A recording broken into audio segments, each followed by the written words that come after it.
Voilà, écoutez, je vous invite à ouvrir vos Bibles à 1 Samuel, chapitre 18. 1 Samuel, chapitre 18. Alors, si vous nous visitez ce matin, sachez que vous arrivez, on peut dire, au milieu d'une série. Nous faisons des séries, et là, c'est une série, on appelle cette série la série d'été 2012, et c'est une série sur la vie du roi David. Il y a 2 semaines, nous avons vu en premier le choix et l'onction du roi David. La semaine dernière, nous avons vu la victoire du roi David sur Goliath, donc cet événement très connu de David et Goliath. Et aujourd'hui, la poursuite du roi David par le roi Saül. En fait, le sous-titre que j'ai donné à mon message d'aujourd'hui est celui-ci, « Lorsque notre monde bascule soudainement ». Lorsque notre monde bascule soudainement. Il y a quelques jours, je ne connais pas les détails, mais je pense que vous avez entendu parler de ça, quelque part aux États-Unis, je ne me rappelle même plus où c'était, un jeune est rentré dans une salle de cinéma apparemment, et a fusillé, tué 17 personnes, quelque chose comme ça, je crois, n'est-ce pas 12. Tragédie, inexplicable. De nouveau, je ne connais pas du tout les détails. Mais je me suis posé la question, imaginez être dans la famille de quelqu'un qui a été tué ce jour-là. Votre fils, votre fille va au cinéma, comme ils le font régulièrement, et ce jour-là, tragédie. Coup de téléphone, votre fils, votre fille vient de décéder. Pour ces gens-là, leur monde a basculé soudainement, de manière complètement inattendue. Et des basculements de monde de ce genre arrivent tous les jours. C'est peut-être une guerre, c'est peut-être une maladie, c'est peut-être le chômage, on en parlera tout à l'heure. De la manière que notre monde, d'un jour à l'autre, peut totalement changer, et là on est face à quoi faire, comment réagir. Peut-être votre monde a récemment basculé, peut-être vous êtes à l'intérieur d'une monstre épreuve aujourd'hui, et vous dites, mais comment je vais m'en sortir ? J'espère qu'aujourd'hui, le texte, ce que nous allons voir, va vous encourager. Moi, ça m'a beaucoup encouragé cette semaine, parce que c'est exactement ce qui est arrivé à David, le roi David. Il n'est pas encore roi, oui, en fait, il est déjà roi. Il est ou un roi, disons. Et ce jeune homme, de manière inattendue, rentre dans une épreuve, mes amis, mais alors quelque chose d'incroyable. Et donc, ce qu'on veut voir aujourd'hui, c'est comment il est rentré dans cette épreuve, qui n'était pas de son choix, mais surtout, comment il a réagi à cette épreuve. Comment il a réagi à cette épreuve. Alors, commencez avec moi dans 1 Samuel, et nous allons commencer au chapitre 13, verset 14. Vous rappelez l'histoire, le contexte très rapidement. Le roi Saül est en défaveur vis-à-vis de Dieu parce qu'il a désobéi Dieu. Et Dieu est en train de remplacer le roi Saül par le roi David. D'accord ? Alors les critères de Dieu se trouvent à partir du verset 13 et 14 du chapitre 13. Samuel dit à Saül, « Tu as agi en insensé, tu n'as pas observé le commandement que l'Éternel, ton Dieu, t'avait donné. L'Éternel aurait affermi pour toujours ton règne sur Israël. Et maintenant, ton règne ne durera point. » Et regardez ce qu'il dit. « L'Éternel s'est choisi un homme selon son cœur.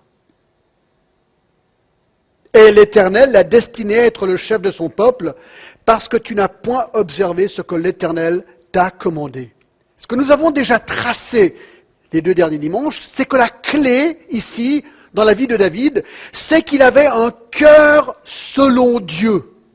Et quelque part, ce qu'on est en train de tracer dans sa vie, c'est ça. Pourquoi est-ce que David est reconnu comme un homme qui avait le cœur selon Dieu ?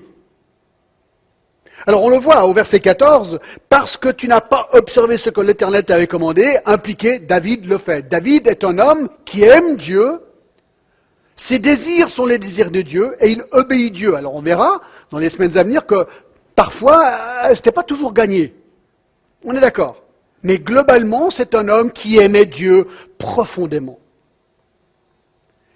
Et ce qui est intéressant, dans ce que nous allons voir aujourd'hui, c'est que Dieu a mis sa faveur sur ce jeune homme. Et donc nous allons voir aujourd'hui, premièrement, les faveurs exceptionnelles du jeune David, comment Dieu a béni cet homme. Ensuite, on va voir comment son épreuve lui est arrivée. Deuxième point, les malheurs écœurants du jeune David. Et troisièmement, nous allons voir les réactions impressionnantes du jeune David. D'accord ? Et je pense que cela va nous montrer ce que veut dire être un homme selon le cœur de Dieu. Un homme ou une femme selon le cœur de Dieu. Alors, comme j'ai déjà dit, on va faire un survol. On va en fait examiner 13 chapitres. Donc ça va aller très vite. C'est pour ça que j'ai recommandé pour ceux qui pouvaient de lire ces chapitres avant ce matin. Si vous avez pu le faire, c'est bien. Sinon, je vais essayer d'expliquer les choses, mais on va faire très vite et je pense que ça va être très intéressant. Donc regardons en premier les faveurs exceptionnelles du jeune David. C'est intéressant. Cet homme, ce jeune David, de manière inattendue, est vraiment béni. Béni de multiples manières. Regardez. Premièrement, regardons sous les faveurs exceptionnelles du jeune David, les traits naturels. On est 1 Samuel, chapitre 16, et le verset 18.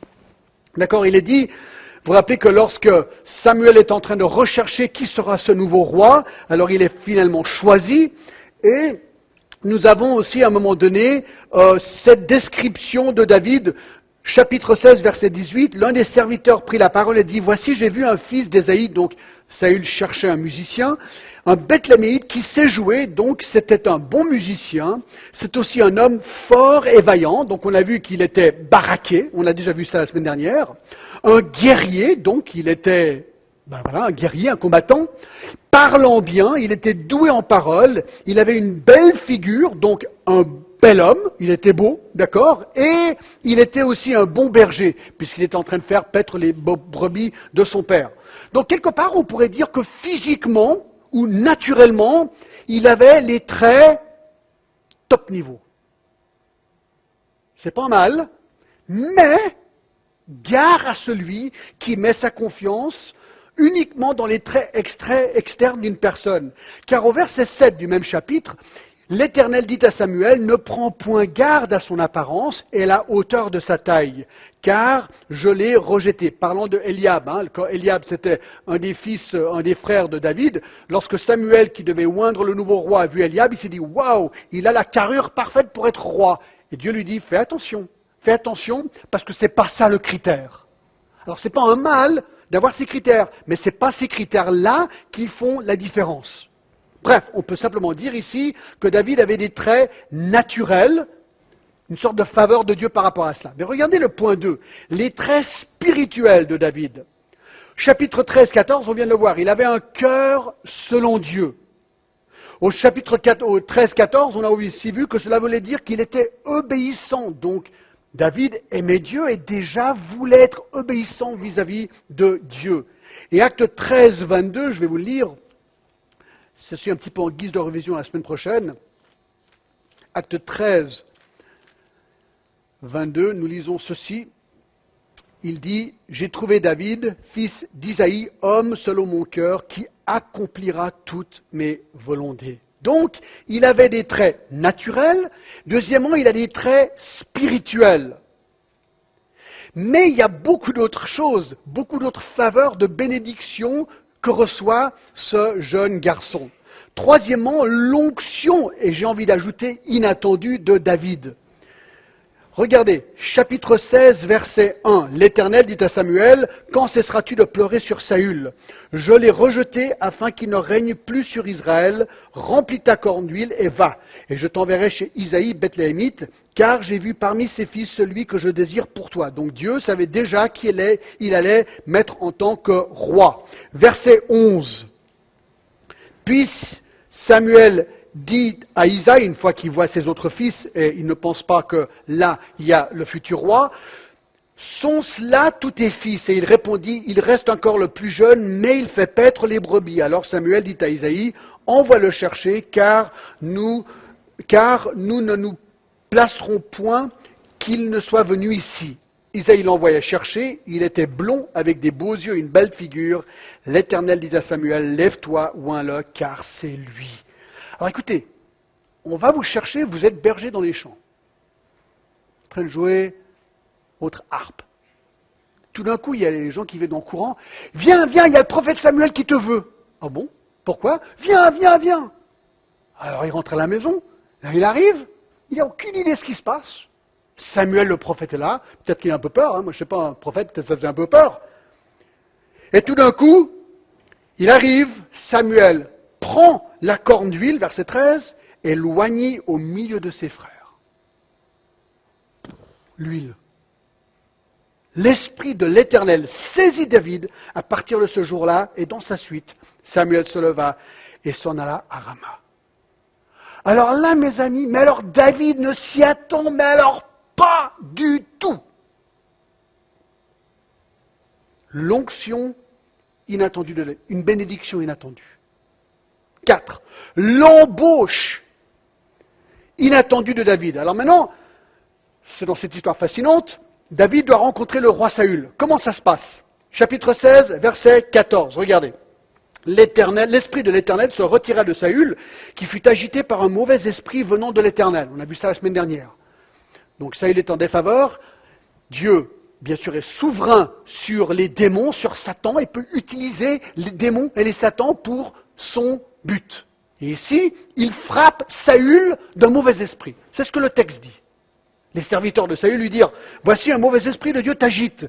Que notre Seigneur part, tes serviteurs sont devant toi. Ils chercheront un homme qui sache jouer la harpe. » Ils se disent, « Non mais il faut de la musique, et la musique ça calme. » C'est vrai que ça calme, d'accord? Donc il faut de la musique. Alors on va chercher un guitariste ou un harpiste. Et quand le mauvais esprit de Dieu sera sur toi, il jouera de sa main et tu seras soulagé. Saül répondit à ses serviteurs, « Trouvez-moi donc un homme qui joue bien et amenez-le-moi. » Et là, regardez, c'est trop génial. Un serviteur prit la parole et dit, « Voici, j'ai vu un fils d'Isaïe, Bethlémite, qui sait jouer. » Il avait lui-même vu David, il le connaissait, une bonne réputation. Qui sait jouer, donc bon guitariste, d'accord? C'est un homme fort, vaillant, un guerrier, parlant bien, d'une belle figure, l'Éternel est avec lui. Donc, ils vont l'envoyer à Isaïe pour lui dire, envoie-moi David, ton fils, qui est avec les brebis. Alors, vous allez voir, vous êtes de nouveau là dans votre champ, vous venez d'être oint d'huile par Samuel devant votre famille, vous rentrez dans votre champ, dans votre brebis, vous dites, waouh, c'est incroyable, qu'est-ce qui se passe là, je ne comprends pas trop. Maintenant, on revient te chercher. Et David, il y a le roi Saül qui veut que tu ailles jouer la harpe chez lui pour le calmer. Vous dites, non mais attendez voir, là, je rêve ou quoi? Moi? Mais je suis un berger. Non, tu vas devenir le guitariste du roi. Ou le harpiste du roi. Et donc, il y va. Saül, verset 22, fait dire, je te prie, laissez David à mon service. Donc il y va. Alors non, verset 21, David arriva auprès de Saül. Moi je pense qu'il dit, mais c'est incroyable ce qui se passe, je ne m'y attendais pas. Il se présente devant lui, il plut beaucoup à Saül et il fut désigné pour porter ses armes. Donc il l'aime tellement qu'il lui donne une nouvelle fonction de porter ses armes, une fonction d'honneur. Saül fit dire à Isaïe, je te prie de le laisser à mon service car il a trouvé grâce à mes yeux. Et lorsque le mauvais esprit de Dieu était sur Saül, David prenait la harpe et jouait de sa main. Saül respirait alors plus à l'aise et se trouvait soulagé et le mauvais esprit se retira de lui. Donc, l'embauche inattendue de David. 5. La victoire inattendue de David. Regardez, on regarde que les bénédictions inattendues, les faveurs exceptionnelles sur la vie de David, d'accord? Tout va bien pour David. Voilà. Vous connaissez des gens comme ça? Tout va bien. Alors ici, c'est la victoire. Tout d'un coup, c'est l'histoire de David et Goliath. On a vu ça la semaine dernière. On ne va pas lire. On a déjà vu. Regardez le résultat. Il y a Goliath, il menace les troupes, les troupes israéliennes. Et donc là, il y a une grande peur. Il y a les deux armées. Il y a Goliath qui fait toutes ces menaces. Il y a David qui arrive et il dit, moi je vais y aller dans la force de l'Éternel. Et là, on voit l'histoire. Verset 48 du chapitre 17. Aussitôt que le Philistin se mit en mouvement pour marcher au-devant de David, David courut sur le champ de bataille à la rencontre du Philistin. Il mit la main sur la gibecière et prit une pierre et la lança avec sa fronde. Il frappa le Philistin au front et la pierre s'enfonça dans le front du Philistin qui tomba le visage contre terre. Ainsi, avec une fronde et une pierre, David fut plus fort que le Philistin. Il le terrassa et lui ôta la vie sans avoir l'épée à la main. Il courut, s'arrêta près du Philistin. Il saisit de son épée qu'il tira du fourreau, le tua et lui coupa la tête. Les Philistins, voyant que leur héros était mort, prirent la fuite. Et là, immédiatement, David devient héros national. Intéressant. Bien sûr, 5, 6, l'amitié inattendue de David. Alors, jamais il aurait imaginé qu'il deviendrait meilleur ami du fils du roi. C'est exactement ce qui se passe. Chapitre 18, verset 1. David avait achevé de parler à Saül, et dès lors, l'âme de Jonathan fut attachée à l'âme de David, et Jonathan l'aima comme son âme. Ce même jour, Saül retint David et ne le laissa pas retourner dans la maison de son père. Jonathan fit alliance avec David parce qu'il l'aimait comme son âme. Il ôta le manteau qu'il portait, parce que David était pauvre en fait, et donc Jonathan était riche, donc il lui a donné des vêtements. Il ôta le manteau qu'il portait pour le donner à David, et il lui donna ses vêtements, même son épée, son arc et sa ceinture. Donc, victoire inattendue de David, ici une amitié inattendue de David, tout va bien pour David. Maintenant, les réussites inattendues de David. Regardez chapitre 18 et le verset 5. David allait et réussissait partout où l'envoyait Saül. Il est au service du roi, partout où il va, il réussit. Tout va bien pour David. C'est incroyable d'être béni comme ça. Et ça continue. Encore le verset 5, la promotion de David. Et il fut mis par Saül à la tête des gens de guerre. Pendant un moment, David devient le chef de l'armée pour Saül.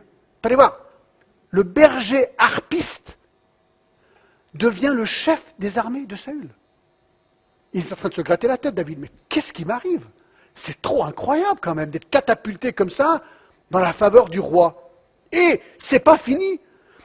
La popularité inattendue de David. Maintenant, on est au verset 5 encore du chapitre 18. Et il plaisait à tout le peuple, même aux serviteurs de Saül. Et comme il revenait lors du retour de David, après qu'il eut tué le Philistin, les femmes sortirent de toutes les villes d'Israël au-devant du roi Saül, en chantant et en dansant au son des tambourins et des triangles, et en poussant des cris de joie. Les femmes qui chantaient, donc il était très populaire, parce qu'on sait qu'il est beau en plus, d'accord? Beau, grand, fort, il a tous les atouts, alors toutes les femmes se disent « Wow, David !» D'accord? Alors les femmes qui chantaient se répondaient les unes aux autres et disaient « Saül a frappé ses 1000 et David ses 10 000. » Waouh, le héros national. Il a une popularité incroyable. Mettez-vous à la place de David. Il est jeune, hein, il doit avoir entre 20 et 25 ans, c'est ce qu'on estime. Ouf, la montée fulgurante d'un homme.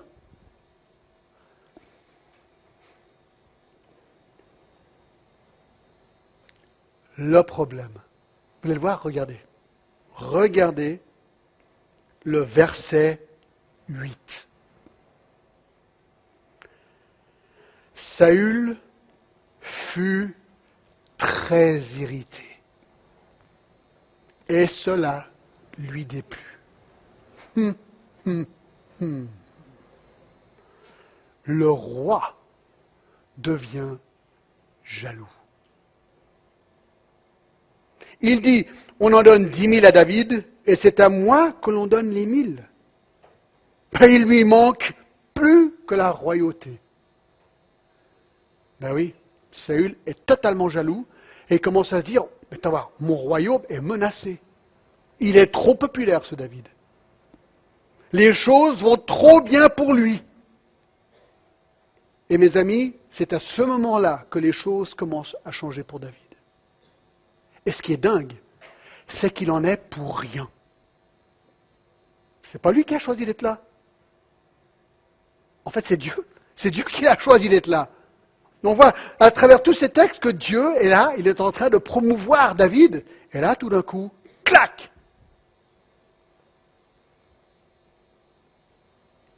Il va de berger à héros national en très peu de temps. Et là, on arrive au deuxième grand point de ce message, les malheurs écœurants du jeune David. Alors j'ai mis écœurant, j'ai beaucoup réfléchi à ce mot, parce que il en est pour rien. C'est comme il est victime ici. Et donc c'est écœurant parce qu'on a de la tristesse à voir quelqu'un souffrir de manière injuste. C'est comme exactement la réaction face au meurtre dans ce cinéma, ces 12 personnes tuées, c'est écœurant. On se dit, mais comment est-ce qu'une personne peut faire ça? Et comment est-ce que les gens peuvent subir de tels malheurs? Ce n'est pas de leur faute. Donc c'est dans ce sens-là que j'ai choisi le mot écœurant. Un jour, mes amis, le monde de David bascule totalement et de manière totalement inattendue. En un instant, il passe du statut de héros national à l'ennemi numéro 1 dans le pays. Vous vous rappelez le film Gladiateur, pour ceux qui l'ont vu? Excellent film, moi je trouve. Là, je ne me rappelle plus les noms, mais il y avait le chef des armées, romain, il s'appelait comment, vous vous rappelez? Maximus. Voilà, d'accord, il y avait Maximus. Alors il avait la faveur de l'empereur, parce qu'il gagnait toutes les guerres. Mais le fils de l'empereur est devenu jaloux. Et prend le pouvoir par une manipulation, et condamne Maximus, le chef des armées, qui avait lui la faveur du roi, de l'empereur, et le condamne à devenir gladiateur pour qu'il meure. Alors bien sûr, le film, Hollywood, on connaît, c'est le gladiateur qui se sort de ce pétrin. Mais c'est un peu ça, c'est-à-dire qu'en un instant, le monde de cet homme a complètement basculé. Et le film est dramatique, parce qu'il passe d'être le meilleur ami de l'empereur à être un gladiateur avec les esclaves qui sont tous condamnés à mort.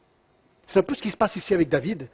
David, en un instant, voit son monde de manière inexplicable changer. C'est un peu comme Joseph.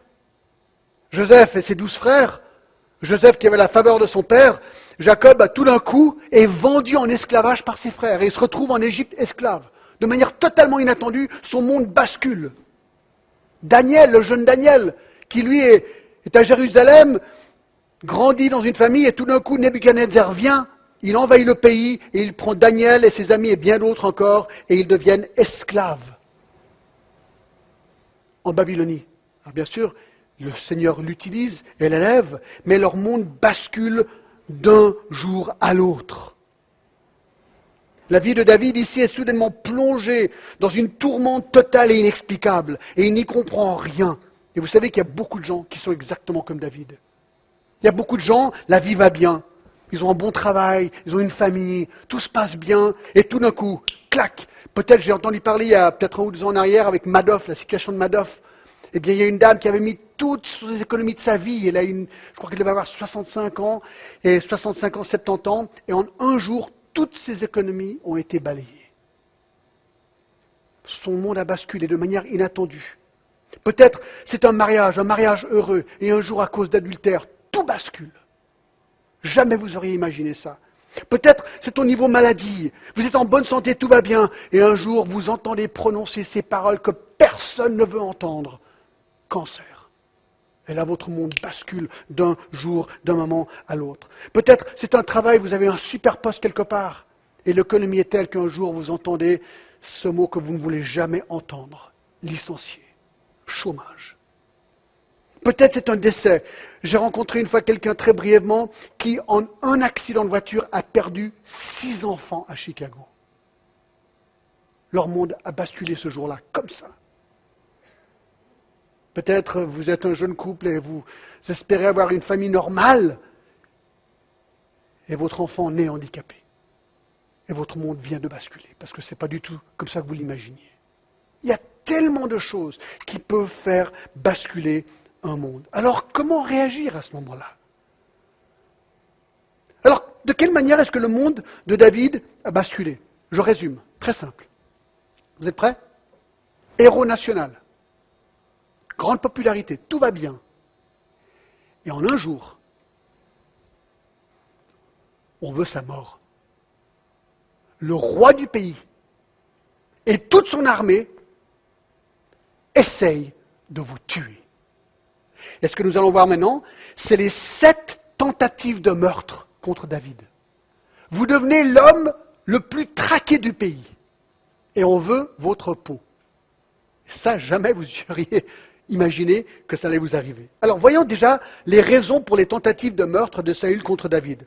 On est au chapitre 18, verset 8, d'accord ? Saül fut très irrité et cela lui déplut, donc jalousie, et comme quoi les femmes louaient plus David que lui.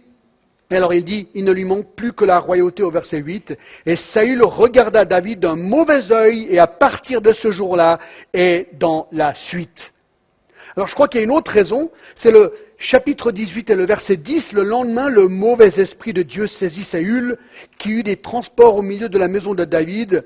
David jouait, etc. Donc là, on voit que de toute façon, il y a aussi un esprit mauvais par l'Éternel sur Saül. Donc il y a un esprit de jalousie humain, mais il y a aussi simplement les pressions spirituelles de Dieu. Dieu a son plan ici. Et donc, il est tourmenté par un démon. Et regardez le verset 12, Saül craignait la présence de David parce que l'Éternel était avec David et s'était retiré de lui. Saül savait très bien que la faveur de Dieu reposait sur David et que la faveur de Dieu s'était retirée de lui. Alors voilà les raisons pour les tentatives de meurtre. Alors quelles sont ces tentatives de meurtre ? On va aller très vite, mais c'est vraiment intéressant, vous connaissez certaines de ces histoires, d'accord ? 1. Saül jette sa lance contre lui. On est au verset 18 du chapitre 18, d'accord ? Excusez-moi, chapitre 18 et le verset 10 plutôt. Le lendemain, le mauvais esprit de Dieu saisit Saül et eut les transports au milieu de la maison de David, jouait comme les autres jours et Saül avait sa lance à la main. Donc il était là dans son palais, alors il jouait avec une lance. Vous savez, des gens, certains jouent avec, je ne sais pas, peut-être une montre ou peut-être un objet. Lui, c'était avec sa lance qu'il jouait, d'accord ? Pour se détendre un petit peu. Et Saül leva sa lance pendant que David est en train de jouer sa harpe, d'accord ?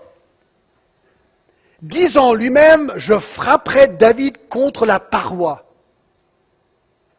Donc il se dit, super, là j'ai une occasion, David était là-bas en train de jouer sa harpe, il jouait avec sa lance, et tout d'un coup, mais il rate. Il rate, on sait qu'il rate, parce que verset 13, verset 12, Saül craignait la présence de David parce que l'Éternel est avec David. Non, j'en suis où ? Voilà, plutôt verset 11.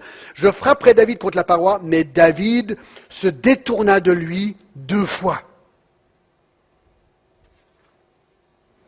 Donc, il essaye de le tuer. Il se distance de lui au verset 13. Et regardez, verset 14. Mais David sortait, rentrait à la tête du peuple et réussissait dans toutes ses entreprises et l'Éternel était avec lui. Saül, voyant qu'il réussissait toujours, avait peur de lui. Mais tout Israël et Juda aimaient David parce qu'il sortait et rentrait à leur tête. 2. Maintenant, par ruse, Saül cherche à envoyer David à se battre contre les Philistins pour qu'il soit tué. Verset 17, Saül dit à David, « Voici, je te donnerai en mariage ma fille aînée Mérab, serre-moi seulement avec vaillance et soutiens les guerres de l'Éternel. » Regardez, or Saül se disait, « Je ne veux pas mettre la main sur lui, mais que la main des Philistins soit sur lui. » Il y a une étrange histoire ici, il envoie David chez les Philistins pour gagner, pour perdre, parce qu'il veut que David soit tué. Mais finalement, au verset 28, Saül vit et comprit que l'Éternel était avec David et Michal, sa fille, aimait David. Saül craignait de plus en plus David et il fut toute sa vie son ennemi. Je ne sais pas, imaginez mes amis, entendre ça. Le roi va être votre ennemi pour le reste de sa vie. Pas très rassurant. Mais c'est exactement ce qui se passe à David ici. Il espère que les Philistins allaient le tuer, ce n'est pas le cas. 3e tentative de meurtre. Saül ordonne à ses serviteurs de tuer David. Chapitre 19, verset 1. Saül parla à Jonathan, son fils, et à tous ses serviteurs de faire mourir David. C'est ouvert, mes amis.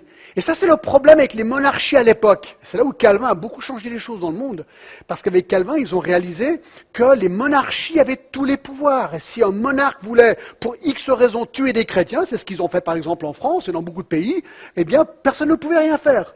Louis XIV avait une armée, les dragons du roi, et il les a envoyés pour pourchasser les Huguenots et les tuer. Ils ne pouvaient pas être arrêtés. Calvin a réalisé que là, il y avait une grosse erreur et qu'il fallait une monarchie constituante, ça se dit, où il y a une balance de pouvoir. Et le roi ne pouvait pas avoir tous les pouvoirs. Mais ici, c'est le cas encore. Saül a tous les pouvoirs. Il n'aime pas David, il veut s'en débarrasser. Alors il dit tout simplement à Jonathan, son fils, chapitre 19, verset 1, et à tous ses serviteurs, faites mourir David. Je veux cet homme mort. C'est ce que David, malheureusement, dans un moment de grande faiblesse dans sa vie, fera aussi plus tard. Il tuera le mari de la femme avec qui il a commis l'adultère. Bref, Saül veut faire mourir David troisième fois ici. Et Jonathan protège David. 4. Quatrième tentative de meurtre contre David, Saül jette une lance contre David une deuxième fois. Chapitre 19, verset 9. Alors le mauvais esprit de l'Éternel fut sur Saül, qui était assis dans sa maison, sa lance à la main. Alors c'est vrai que moi je me dis, mais pourquoi est-ce que David continuait à jouer la harpe devant Saül avec sa lance à la main? Peut-être qu'il n'avait pas trop le choix non plus. Vous savez, le roi a tous les pouvoirs là. Bref. David jouait, verset 10, et Saül voulut le frapper avec sa lance contre la paroi. Mais il rate de nouveau. David se détourna de lui et Saül frappa de sa lance la paroi. David prit la fuite et s'échappa pendant la nuit. Pas sympa d'avoir une relation avec le roi Saül comme ça. Moi, pas top, je trouve. 5. Cinquième tentative de meurtre. Saül envoie des messagers pour tuer David. Verset 11. Saül envoya des gens vers la maison de David pour le garder et le faire mourir au matin. Et le faire mourir au matin. Mais Michal, sa femme, c'est une histoire assez drôle. Michal, sa femme de David, l'informa et lui dit, si tu ne te sauves pas cette nuit, demain tu es mort. Donc elle voyait venir les choses. C'est la fille de Saül. Elle le fit descendre par la fenêtre et David s'en alla et s'enfuit. C'est ainsi qu'il s'échappa. Alors maintenant, il y a les soldats de Saül qui viennent pour le prendre. Alors, il y a une petite ruse assez marrante. Ensuite, Michal prit le téraphin. Le téraphin, c'était une statue d'un dieu païen. D'accord? Elle prend le téraphin qu'elle plaça dans le lit et il mit une peau de chèvre à son chevet. Elle l'enveloppa dans une couverture. Donc c'est ce qu'elle fait. Elle camoufle, elle fait semblant que c'est David. Mais en fait, c'est pas David. David, il est loin. Il est sorti par la fenêtre. Et lorsque Saül envoya ses gens pour prendre David, elle dit, il est malade. Saül les renvoya pour qu'il les voie et il dit, apportez-moi dans son lit afin que je le fasse mourir. Vous entendez voir, il est vraiment obnubilé par la mort de David. Il dit, écoutez, il est malade, amenez son lit avec David dedans, amenez-le moi ici et je le tuerai moi-même. Donc ils vont revoir, parce qu'il croit, il croit Michal qui dit qu'il est malade, ils vont revoir et ils regardent que en fait c'est pas David. Et alors il n'est pas très content. On peut imaginer qu'il n'est pas du tout très content avec ça.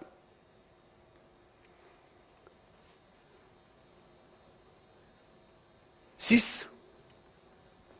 Alors, David s'échappe. Il va chez Samuel, chapitre 19, verset 18.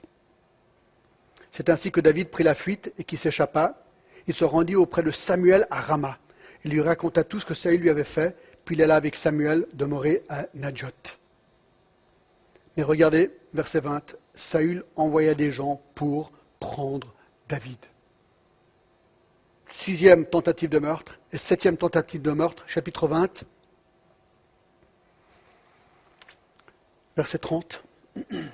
Alors la colère de Saül s'enflamma contre Jonathan, son fils, qui essayait de protéger David, puisqu'ils sont amis, et il lui dit, fils de pervers et rebelle, ça c'est votre père qui vous parle, d'accord, ça c'est pas trop bien. D'accord, fils de pervers et rebelle, ne sais-tu pas que tu as pour ami le fils d'Isaïe? À ta honte et à la honte de ta mère, car aussi longtemps que le fils d'Isaïe sera vivant sur la terre, il n'y aura point de sécurité ni pour toi, ni pour ta royauté. Et maintenant, envoie le chercher et qu'on me l'amène, car il est digne de mort.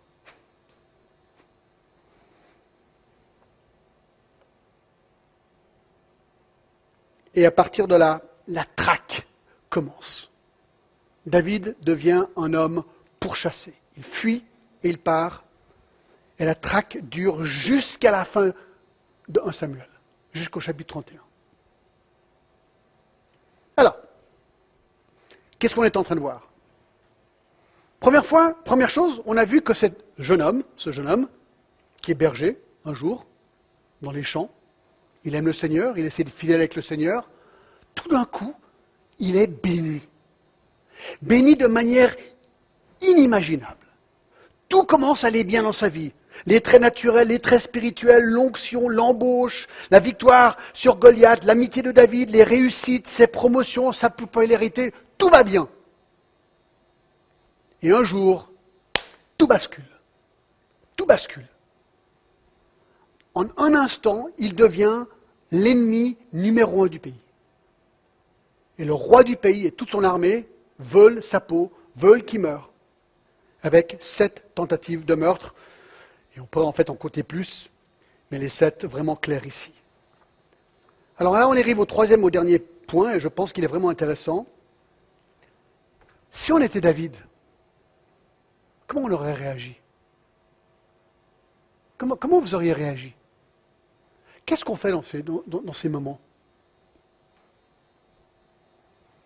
Eh bien, c'est là mon troisième point, les réactions impressionnantes du jeune David. Et là, on revient à notre thème de base. C'est ici, je pense, que nous voyons ce que veut dire avoir un cœur selon Dieu. Hein, on dit souvent, si tu veux voir ce de quoi est fait un homme ou une femme, regarde dans les pires moments de sa vie. Dans les moments où les pressions sont les plus grandes, où les épreuves sont les plus grandes. Qu'est-ce qui ressort à ce moment-là? Ça, c'est la vraie personne.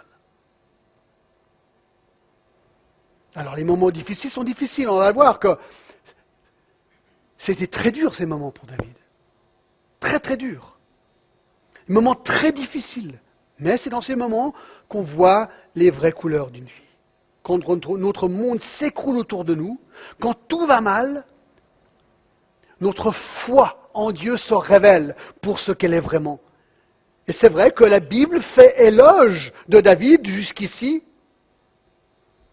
parce qu'il avait un cœur selon Dieu. Voyons si son cœur selon Dieu a réussi l'épreuve.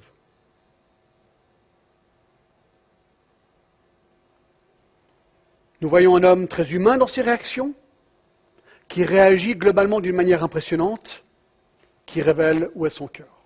Regardons 9 réactions de David. 9 réactions, moi j'ai dit impressionnantes. Est-ce que c'est le bon terme? C'est le terme que j'ai mis parce que ces réactions sont impressionnantes, tellement impressionnées. D'accord? Regardez. Numéro 1. David prend la fuite. David prend la fuite. Chapitre 21, verset 1. David se rendit à Nob, vers le sacrificateur Achimélec, qui accourut effrayé au-devant de lui et lui dit « Pourquoi es-tu seul? N'y a-t-il personne avec toi ?» Il se rend à Nob, il part en courant chez le prêtre Achimélec. Alors, est-ce que c'est un mal de fuir quand vous êtes en danger? Non.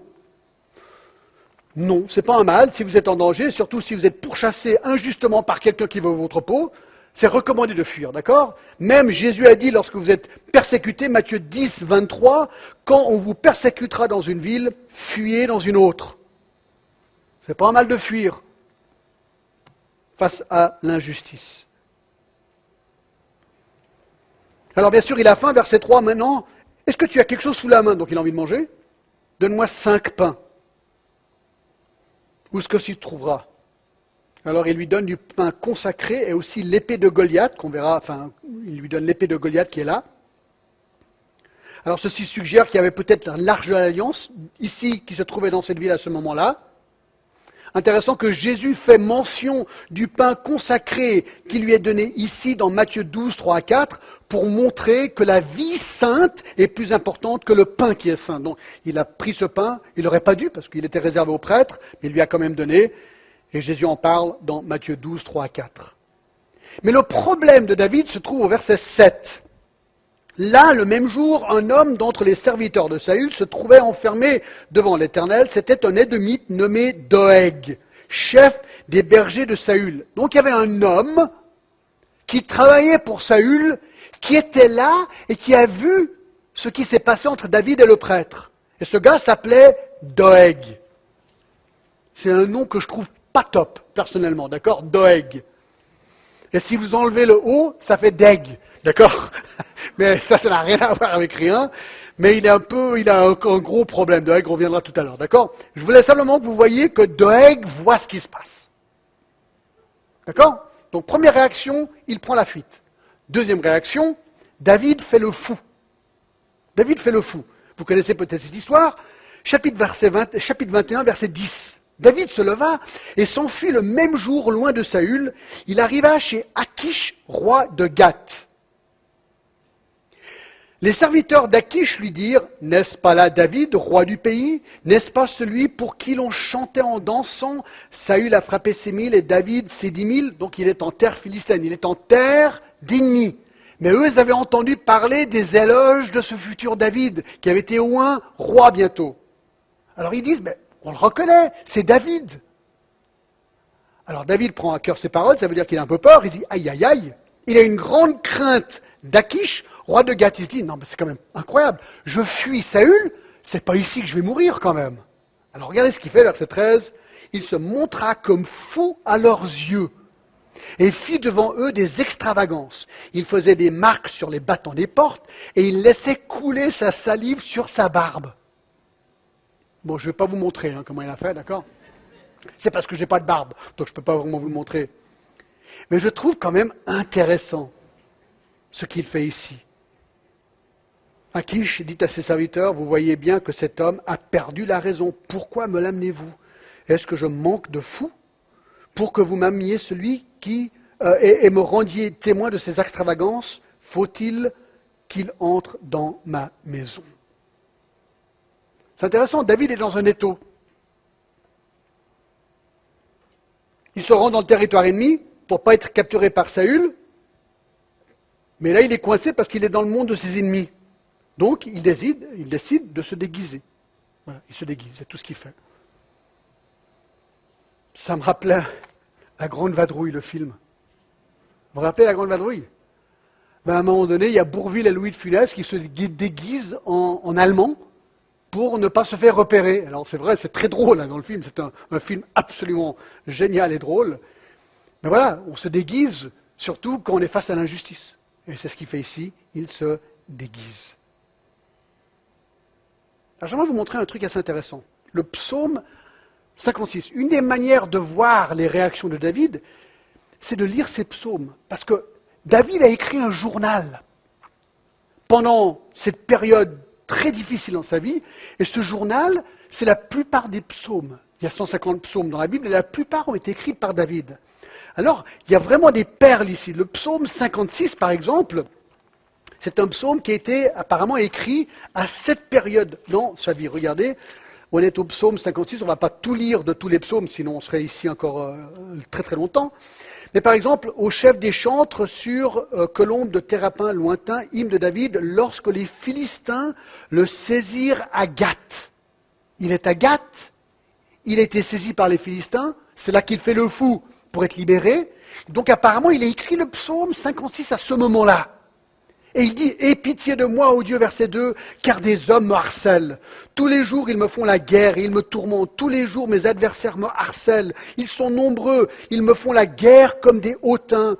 Quand je suis dans la crainte, en toi je me confie. Je me glorifierai en Dieu et en sa parole. Je me confie en Dieu et je ne crains rien. » Alors il avait dit qu'il avait peur. Il est dit au verset 12 de 1 Samuel 22 qu'il a une grande crainte d'Achish. Et ici il dit, voilà, quand je suis en crainte, Seigneur, je me confie en toi. Donc là on voit un homme traqué, il a peur, il est humain, il ne sait plus comment s'en sortir et il se tourne à Dieu. Dieu, aide-moi s'il te plaît. Et au verset 7, ils complotent, ils épient, ils s'observent mes traces parce qu'ils en veulent à ma vie.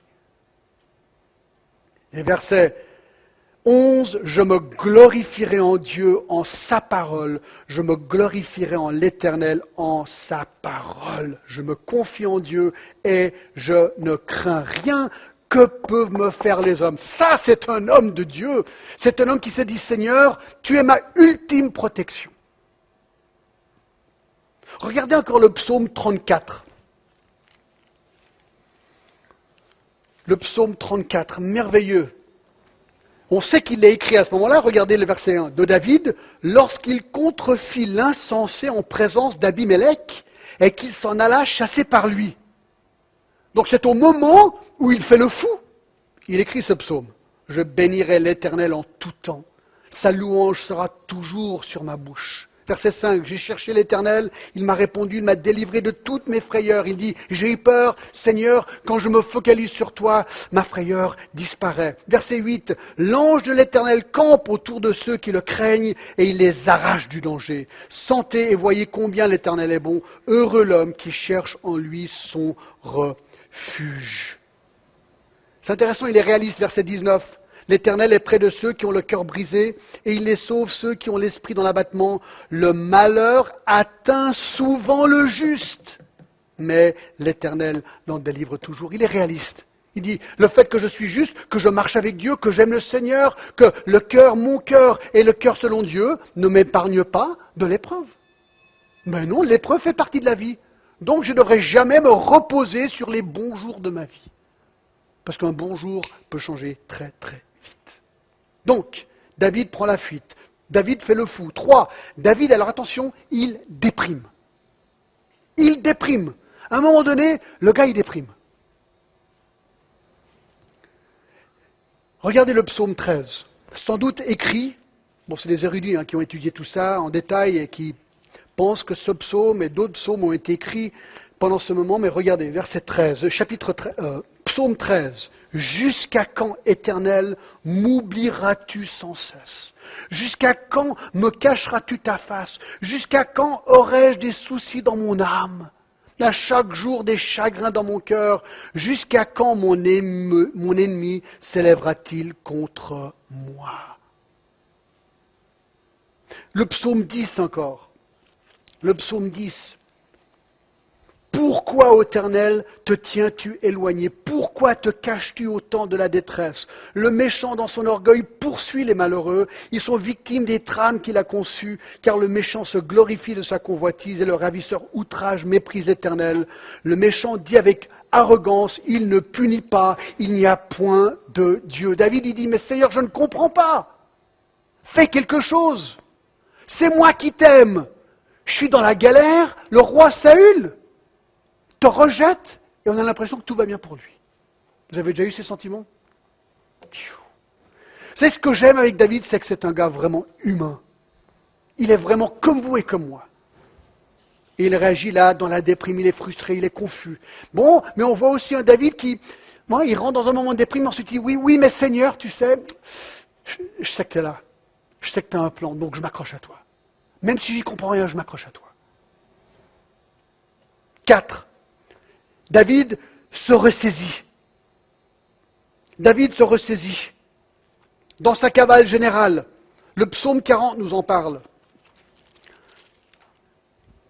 Au chef des chants de David, le psaume, j'avais mis en l'Éternel mon espérance, et il s'est incliné vers moi, et il a écouté mes cris. Il m'a retiré de la fosse de la destruction, du fond de la boue. Il a dressé mes pieds sur le roc, et il a affermi mes pas. Il a mis dans ma bouche un cantique nouveau, une louange à notre Dieu. Et il reprend espoir. Il s'est dit, ouais, non, tu sais, quand tout va mal, quand tu es tenté de dire, Seigneur, écoute, non, je t'abandonne. Quand on est à ce moment où on est prêt à abandonner, non, Seigneur, tu es là, je sais que tu existes, je sais que tu es bon, je sais que tu as un plan. Seigneur, je m'accroche à toi. Vous avez déjà été là? Dans la caverne d'Adoulam. C'est là où il va, dans Samuel 22, 1 et 2. Il continue sa cavale ici. Il est dans la caverne d'Adoulam. Chapitre 22, verset 1. David partit de là et se sauva dans la caverne d'Adoulam. La caverne d'Adoulam. Le psaume 57 en parle. lorsqu'il se réfugia dans la caverne, poursuivi par Saül. Donc il rentre dans cette caverne et il écrit ce psaume. Moi je trouve ça trop génial de voir le psaume dans le contexte. Et il dit, aie pitié de moi, ô Dieu, aie pitié de moi, car en moi, mon âme cherche un refuge. Je cherche un refuge à l'ombre de tes ailes, jusqu'à ce que les calamités soient passées. Je crie à Dieu très haut. Ô Dieu qui agit en ma faveur, il m'enverra du ciel le salut, tandis que mon persécuteur se répand en outrage. Dieu enverra sa bonté et sa fidélité. Il dit, j'y comprends rien, Seigneur, cache-moi, je veux que l'orage passe, mais je me tiens à toi.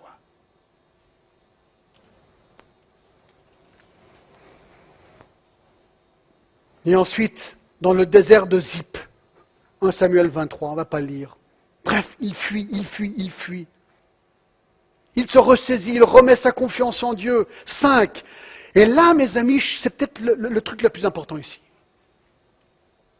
Il fait grâce à son ennemi. Je ne sais pas, si Saül vous persécutez, vous, tentative de meurtre, il est après vous. Et l'occasion se présente, parlez voir, mais il tue du monde. Et l'occasion se présente pour l'éliminer. Lui, celui qui vous pourchasse injustement, vous faites quoi? Je pense que vous seriez tenté d'éliminer à juste titre celui qui vous fait du mal, surtout parce que c'est la loi. Saül était la loi, et la loi était injuste. Vous pourriez tenter de dire, j'élimine Saül, puis c'est bon. Regardez ce qui se passe. 1 Samuel 24. De là, David monta vers les lieux forts d'En-Guédi. Alors on y est allé, ceux qui sont allés en Israël, on est allé juste dans ce lieu, dans les montagnes d'En-Guédi, il y a les cavernes et tout, et puis il y a la rivière qui descend, c'est super d'y être, d'accord? Donc là, il s'est caché à En-Guédi. Lorsque Saül fut revenu, il poursuit les Philistins, on vit lui dire, voici David est dans le désert d'En-Guédi. Saül prit 3000 hommes d'élite, 3000 hommes pour trouver un homme. Il alla chercher David et ses gens jusqu'à sur les rochers des boucs sauvages. Et il arrivait à des parcs de brebis. Ils étaient près du chemin, là se trouvait une caverne où il entra pour se couvrir les pieds. Ça veut dire que Saül, la Bible est très honnête, devait aller aux toilettes. C'est comme ça qu'on le disait à l'époque. Donc Saül va dans une caverne pour aller aux toilettes. David et ses gens étaient au fond de la caverne, très grosse caverne, d'accord? Donc David était derrière, caché. Alors, ils voient ils sont à l'intérieur, Saül rentre et va aux toilettes. Les gens de David lui dirent, voici le jour où l'Éternel te dit, je livre ton ennemi entre tes mains, traite-le comme bon te semblera. Alors David se leva, c'est incroyable, sur la pointe des pieds, il coupe doucement le pan du manteau de Saül, pendant qu'il va aux toilettes. Après cela, le cœur lui battit, parce qu'il avait coupé le pan du manteau de Saül. Et il dit à ses gens, que l'Éternel me garde de commettre contre mon Seigneur, loin de l'Éternel, une action telle que de porter ma main sur lui, car il est loin de l'Éternel. Donc il ne le tue pas, il coupe un petit bout de sa robe. Et tout à l'heure, lorsque Saül sort, David sort, ils se séparent, mais à une distance où ils peuvent se parler. Et David dit au chef des armées, pourquoi vous n'avez pas protégé votre roi? J'ai le bout de sa robe, preuve que j'aurais pu le tuer et je ne l'ai pas tué. Pourquoi est-ce qu'un homme ferait grâce à celui qui veut sa peau? Parce qu'il avait un respect pour lui, un respect de Dieu. Il ne pensait pas que c'était son rôle de l'éliminer. Donc il épargne sa vie et il le refait encore une fois au chapitre 26 et au verset 1. Les Zippiens allèrent, drôle de nom, les Zippiens, mais bon, c'est ce qui s'appelait, je ne sais pas, John Zip, je ne sais pas si ça marche. Bref, les Zippiens allèrent auprès de Saül et Gilboa et dirent, David n'est-il pas caché sur la colline de Ikala en face du désert? Saül se leva et descendit au désert de Zip avec 3000 hommes d'élite d'Israël pour chercher David dans le désert de Zip. Il campa sur la colline de Aquila, en face du désert, près du chemin. David était dans le désert, s'étant aperçu que Saül marchait à sa poursuite au désert. Il envoya des espions et apprit avec certitude que Saül était arrivé. Alors, David se leva et vint au lieu où Saül campait. Et il vit la place où couchait Saül, avec Abner, fils de Ner, chef de son armée. Saül couchait au milieu du camp et le peuple campait autour de lui. David prit la parole et s'adressant à Achimelech, Étien et Abishai, fils de Tseroudja, et frère de Joab, et il dit, « Qui veut descendre avec moi dans le camp vers Saül ?» Et Abisha répondit, « Moi, je descendrai avec toi. » David et Abisha allèrent de nuit vers le peuple, et voici Saül était couché et dormait au milieu du camp, et sa lance, encore sa lance, était fixée à terre à son chevet. Abner et le peuple étaient couchés autour de lui. Alors David, tout le monde dort dans le camp de Saül, l'ennemi. David, il va. Il faut vraiment avoir du courage, d'accord ? David et Abisha allèrent de nuit vers le peuple, et voici Saül était couché et dormait au milieu du camp, et sa lance était fixée en terre, etc. Verset 8. Abisha dit à David, « Dieu livre aujourd'hui ton ennemi entre tes mains. Laisse-moi, je te prie, le frapper de ma lance et le clouer à terre d'un seul coup, pour que je n'ai pas à y revenir. » Mais David dit à Abishi, « Ne le détruis pas, car qui pourrait impunément porter la main sur loin de l'Éternel ?» Et David dit, « L'Éternel est vivant, c'est à l'Éternel seul de le frapper. » Voilà. Il est vraiment confiant que Dieu va faire ce qu'il veut de la situation. Et que son jour vienne ou qu'il meure, soit qu'il descende sur un champ de bataille ou qu'il y périsse. Loin de moi par l'Éternel, de porter la main sur loin de l'Éternel, prends seulement la lance qui est à son chevet et avec la cruche d'eau et allons-nous-en. David prit donc la lance et la cruche d'eau qui était au chevet de Saül. Donc il rentre dans le camp, prend la lance, prend l'eau, repart. Personne ne les vit, ni s'aperçut de rien, et personne ne se réveilla. Mais vous dites, mais comment c'est possible ? Regardez la suite. Car ils dormaient tous d'un profond sommeil dans lequel l'Éternel les avait plongés. David était sûr d'une chose, Dieu avait le dernier mot. David passa de l'autre côté et s'arrêta au loin, au sommet de la montagne, à une grande distance du camp, et il cria au peuple et à Abner, et il tient la lance et il tient la cruche et dit, « Pourquoi vous n'avez pas protégé le roi ? J'aurais pu le tuer une deuxième fois, mais je l'ai épargné. »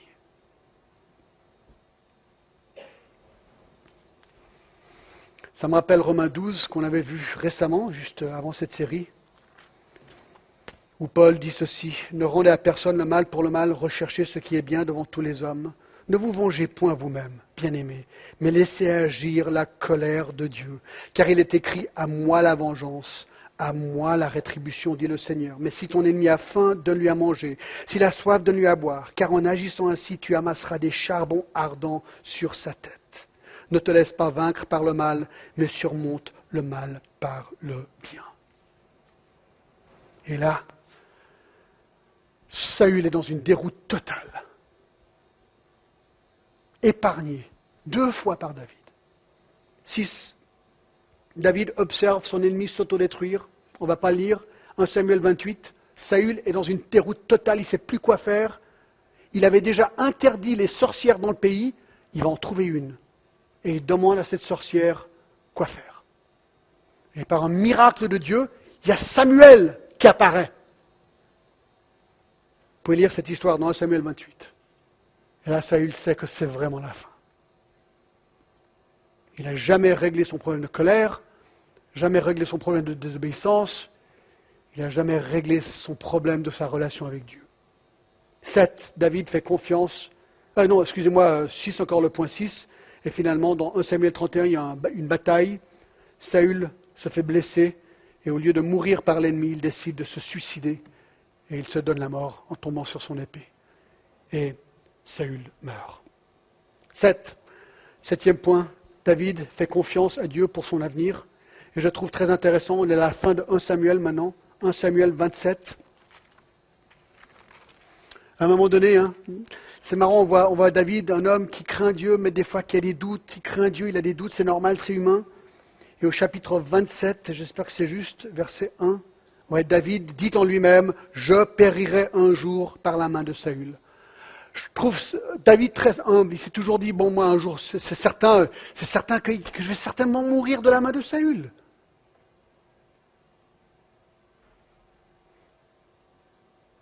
Donc, il est convaincu qu'il va probablement un jour mourir par Saül. Mais il se remet à Dieu.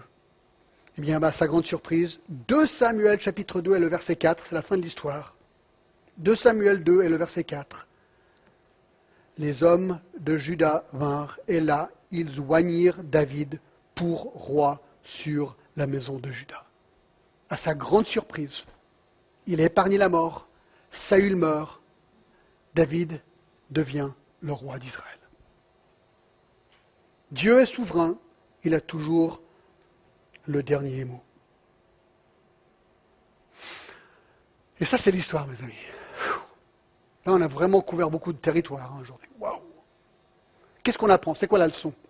Je termine avec ceci. C'est quoi avoir un cœur selon Dieu? C'est quoi avoir un cœur selon Dieu?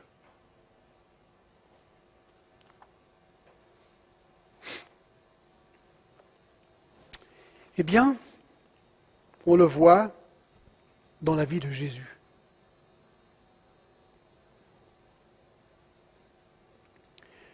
Jésus est face à la mort, il va être crucifié. Et il dit, dans Matthieu 26, 41, à ses disciples, « Veillez, priez, afin que vous ne tombiez pas dans la tentation. L'esprit est bien disposé, mais la chair est faible. » Et il s'éloigna une seconde fois et pria, « Mon Père, s'il n'est pas possible que cette coupe s'éloigne sans que j'y boive, que ta volonté soit faite. » Le chrétien, celui qui aime Christ, celui qui aime Dieu, se remet constamment à Dieu. Dit, voilà, Dieu, tu peux faire ce que tu veux. Moi, je te présente ma volonté. Moi, je préfère pas être dans l'épreuve. Moi, je préfère pas être dans la galère. Moi, je préfère pas avoir cette tentative de meurtre contre moi. Mais si c'est ta volonté, Seigneur, j'accepte. Mais aide-moi à réagir et à te bénir, même quand tout va mal. Mais ça, c'est une œuvre de Dieu. C'est très difficile. Mais le Seigneur fait ça dans la vie de celui qui est régénéré. Prions. Ô Seigneur, quelle histoire incroyable. Seigneur, certaines personnes certainement sont dans la grande épreuve aujourd'hui. Seigneur, si nous devions écrire un psaume aujourd'hui, un journal, qu'est-ce que nous écriverions? Seigneur, aide-nous à toujours nous confier en toi, comme David, même lorsqu'il doutait. Aide-nous, Seigneur, à te faire confiance quand tout est noir et nous accrocher à toi.